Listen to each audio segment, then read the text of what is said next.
A very good morning, all of you. Today, we will start with the various types of agriculture that are practiced around the world. And in our e lecture today, we'll study about shifting agriculture. आज हम विभिन्न प्रकार की जो कृषि व्यवस्थाएं या कृषि के प्रकार विश्व में किए जाते हैं उनका अध्ययन प्रारंभ करेंगे और आज के ई लेक्चर में हम शिफ्टिंग एग्रीकल्चर या स्थानांतरणशील कृषि का अध्ययन करेंगे। स्थानांतरणशील कृषि या शिफ्टिंग एग्रीकल्चर। स्थानांतरणशील कृषि प्रमुखतः उष्ण आर्द्र कटिबंधीय प्रदेशों में that is hot wet climatic regions में करी जाती है, जहाँ वर्ष भर तापमान ऊंचे रहते हैं, वर्षा 200 सेंटीमीटर से अधिक औसतन होती है और सघन वन पाए जाते हैं। तो ये हॉट एंड ह्यूमिड रीजन्स में की जाने वाली कृषि है, जहाँ temperatures round the year high रहते हैं, rains round the year high रहती हैं और हैवी डेंस फॉरेस्ट पाए जाते हैं। इस तरीके का जो क्लाइमेट है वो हमारे यहाँ इक्वेटोरियल रीजन्स में या भूमध्य रेखीय क्षेत्रों में पाया जाता है। दक्षिण अमेरिका के अमेज़न बेसिन, अफ्रीका का कॉन्गो बेसिन, दक्षिण पूर्वी एशिया और पूर्वी द्वीप समूह में प्रमुखतः स्थानांतरणशील कृषि प्रचलित है। आप इस मानचित्र से देख सकते हैं कि ये जो डार्क ब्राउन कलर के रीजन्स हैं, यहाँ पे शिफ्टिंग एग्रीकल्चर प्रैक्टिस किया जाता है और ये सभी भूमध्य रेखीय या उष्ण कटिबंधीय क्षेत्र हैं। क्योंकि ये भूमध्य रेखा के निकट हैं, इसलिए यहाँ वर्ष पर तापमान ऊंचे रहते हैं, रेन्स पूरे साल होती हैं और क्योंकि हाई टेम्परेचर और हाई ह्यूमिडिटी है, इसलिए इन एरियाज़ में अमेज़न बेसिन, कॉन्गो बेसिन और जो ईस्टर्न आइलैंड्स और साउथ ईस्ट एशिया के एरियाज़ हैं, इन सब में डेंस फॉरेस्ट पाए जाते हैं। तो इन क्षेत्रों में स्थानांतरणशील कृषि प्रैक्टिस की जाती है।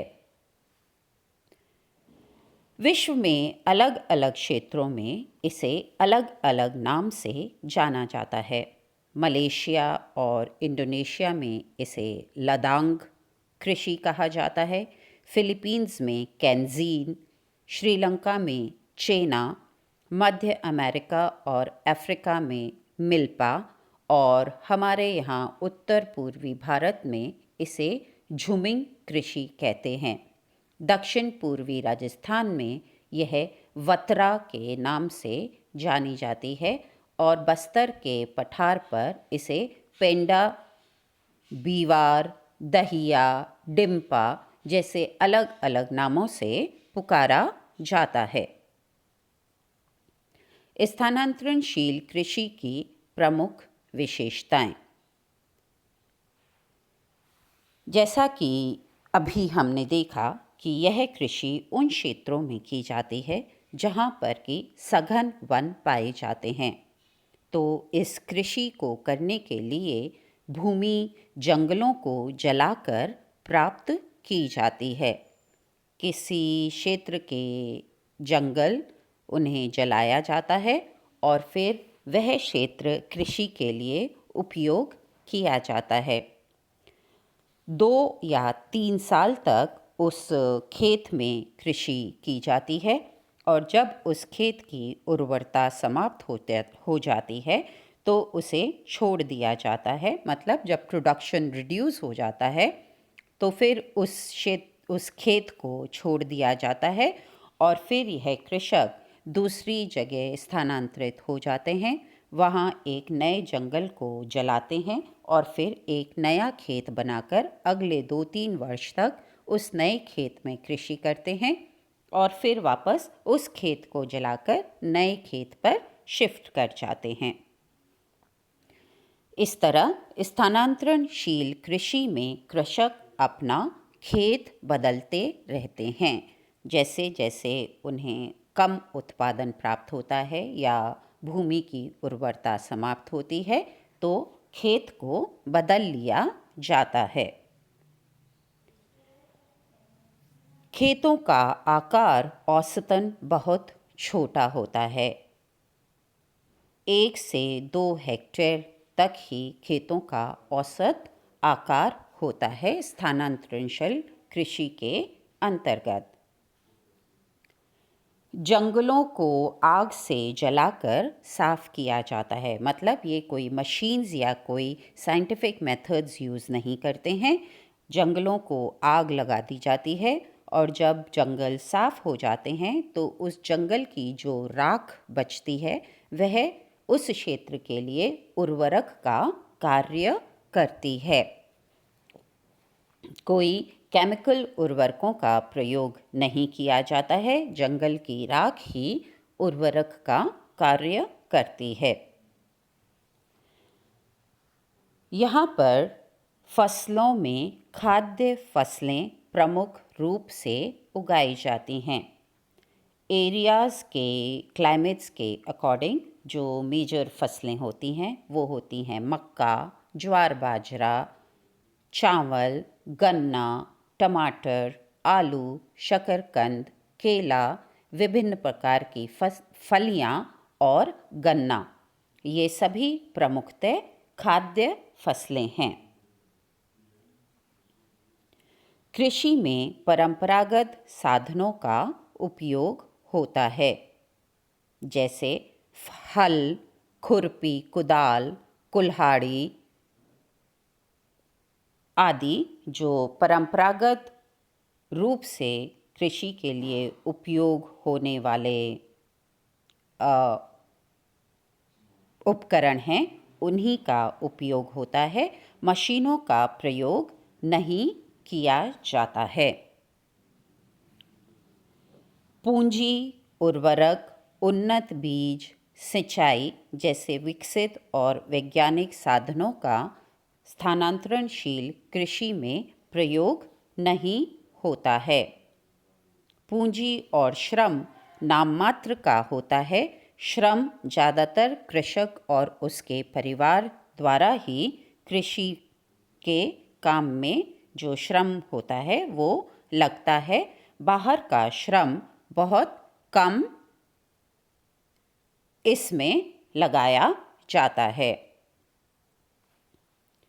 कृषि जीविकोपार्जन प्रकार की होती है, मतलब कृषक वही फसलें उगाता है और उतनी ही उगाता है जो उसके अपने परिवार के लिए रिक्वायर्ड होती है। यह कृषि किसी भी प्रकार से बाजार के लिए नहीं होती है। It is totally a livelihood kind of agriculture and no commercial crops are grown into this kind of agriculture. क्योंकि जंगल जलाए जाते हैं, किसी प्रकार का वैज्ञानिक कृषि के मेथड का उपयोग नहीं होता है। ये एक स्लैश एंड बर्न काइंड का एग्रीकल्चर होता है, इसलिए इसमें मृदा अपरदन अत्यधिक होता है और मृदा की उर्वरता भी निम्न होती है। और क्योंकि मृदा उर्वरता निम्न होती है इसलिए कृषि उत्पादन भी बहुत कम होता है। और क्योंकि कृषि उत्पादन बहुत कम होता है वह कृषक के जीविकोपार्जन के लिए ही उपयोग होता है, इतना अधिक होता ही नहीं है कि उसे किसी बाजार में बेचा जा सके। कृषि उत्पादन प्रमुखतः कृषक परिवार के जीविकोपार्जन के लिए ही होता है, पर उसके साथ ही कृषक अपने परिवार के लिए, क्योंकि उसकी खाद्य ज़रूरतें पूरी नहीं होती हैं, तो वह जंगलों से फल संग्रह, नदियों से मछली पकड़ना और आखेट भी कृषि के साथ करता है, जिससे कि उसके परिवार की खाद्य ज़रूरतें पूरी हो सकें।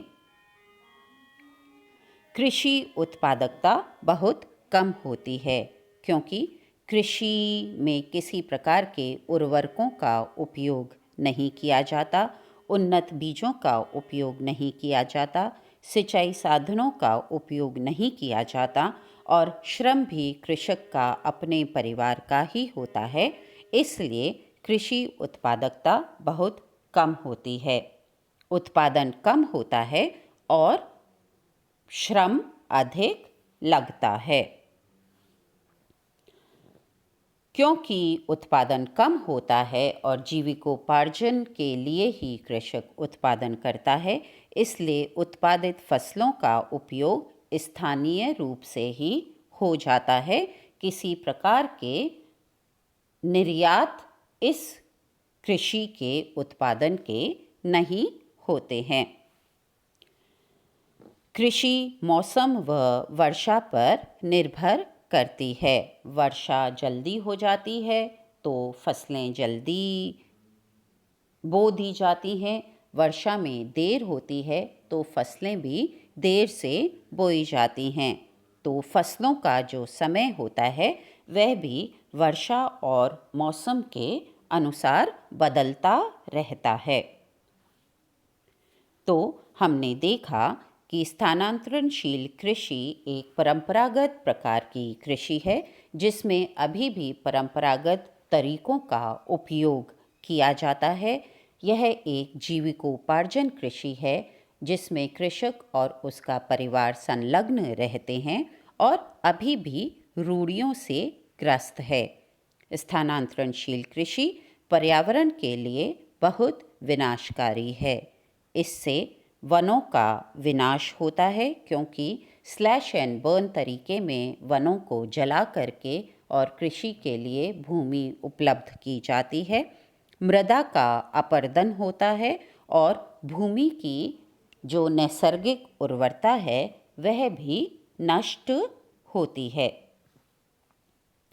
तो आज हमने शिफ्टिंग एग्रीकल्चर के कुछ कैरेक्टरिस्टिक्स का अध्ययन किया।